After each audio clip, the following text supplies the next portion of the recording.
যুক্তরাষ্ট্রে আমি দেখেছি বিশাল বিশাল জাহাজ। আপনারা টাইটানিক জাহাজের নাম শুনেছেন? টাইটানিকেরও 8 গুণ 10 গুণ বড়। সুবহানাল্লাহ কইবেন না? টাইটানিক জাহাজের 8 গুণ 10 গুণ বড় একটা জাহাজ আছে, আইকন অফ দ্য সি, আমি দেখে এসেছি। রয়্যাল ক্যারিবিয়ান দেখে এসেছি। সাগরের সামনে জেটিতে যখন দাঁড়ালাম, জাহাজটা যখন যায়, আমার মনে হচ্ছে একটা শহর, গোটা শহর, the entire city is floating on the water. পুরো একটা শহর মনে হয় পানির উপর দিয়ে ভেসে যাচ্ছে। পড়েন সুবহানাল্লাহ। এই যে আইকন অফ দ্য সি, এই ক্রুজ, এই জাহাজটা, এটার ভিতরে স্টেডিয়াম আছে।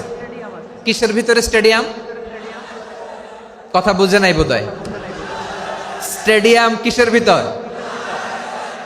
সুইমিং পুল আছে, শপিং মল আছে, রেস্টুরেন্ট আছে, ক্লাব আছে, 3000 4000 রুম বিশিষ্ট, কক্ষ বিশিষ্ট হোটেল আছে। এই সবগুলোর নিয়ে এগুলো চলে সাগরের এই দোলার মধ্যে, জলোচ্ছ্বাসের মধ্যে, এই সাগরের ভেতরে এই জাহাজগুলোর ভাষায় রাখছে কে? সূরা আর রহমানে আল্লাহ তাআলা বললেন, ওয়ালাহুল জাওয়ারিল মুনশাআতু ফিল বাহরি কাল আ'লাম ফাবিআইয়ি আলা, সবাই পড়েন, ফাবিআইয়ি আলাই রাব্বিকুমা তুকাযযিবান। পাহাড় সম বড় বড় জাহাজগুলো মাল বোঝাই করে সাগরের মধ্যে ভেসে বেড়ায়। এগুলো দিয়ে মালামাল বহন করা যায়, মানুষরা এক দেশ থেকে আরেক দেশে যায়। এই জাহাজগুলোর সাগরের ভেতরে ভাসায় রাখলো কে? এই আয়াতের ভেতরে আল্লাহ তাআলা সূরাত বনী ইসরাঈলের এই চমৎকার আয়াতের ভেতরে আল্লাহ তাআলা বেসিক্যালি মানব জাতির প্রতি তার 4টি স্পেশাল অনুগ্রহের কথা বলেছেন। কয়টি? 2টা বলে ফেলছি। 1 নাম্বার, ওয়ালাকাদ কাররামনা বনী আদম, আমি বনী আদমের সম্মান বাড়াইছি। নাকি মুসলমানদের? নাকি মুসল্লিদের? কার সম্মান বাড়িয়েছি? বনী আদমের। তাহলে human dignity, the first part of the verse talks about the human dignity. 2 number অংশ আল্লাহ তাআলা বললেন, ওয়া হামালনাহুম ফিল বাররি ওয়াল বাহর, স্থলে এবং সমুদ্রে আমি তাদের জন্য চলাচলের বাহন দিয়েছি। সুবহানাল্লাহ। তার মানে smooth movement on land and sea, জলে এবং স্থলে যাতে আমরা স্মুথলি মুভ করতে পারি আল্লাহ তাআলা দিয়েছেন। 3 নম্বরে আল্লাহ তাআলা বললেন, ওয়া রাযাকনাহুম মিনাত তাইয়্যিবাত, মানুষের জন্য আমি পবিত্র রিজিকের ব্যবস্থা করেছি। জলে এবং স্থলে যত প্রাণী আছে সবগুলা প্রাণীকে রিজিক দেয় কে? আমাদেরকে রিজিক দেয় কে? সাগরের মাছগুলোকে, বড় বড় তিমি মাছগুলোরে রিজিক দেয় কে? বাতাসের মধ্যে ভেসে বেড়ানো বড় বড় পাখিগুলো, স্ক্যান্ডিনেভিয়ান কান্ট্রি থেকে লক্ষ লক্ষ কোটি কোটি পাখিগুলো যে এক দেশ থেকে আরেক দেশে ট্রান্সফার হয়, এগুলোর রিজিক দেয় কে?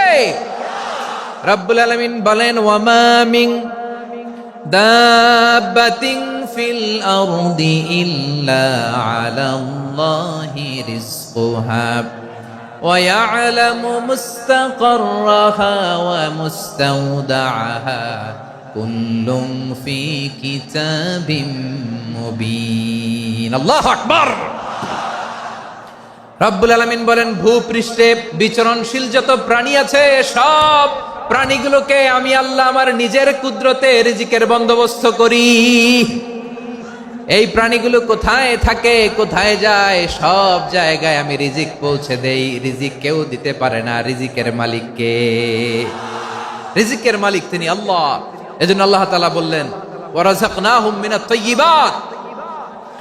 এরপর আল্লাহ বললেন, ওয়া ফাদ্দালনাহুম আলা কাসীরিম মিম্মান খালাকনা তাফদীলা।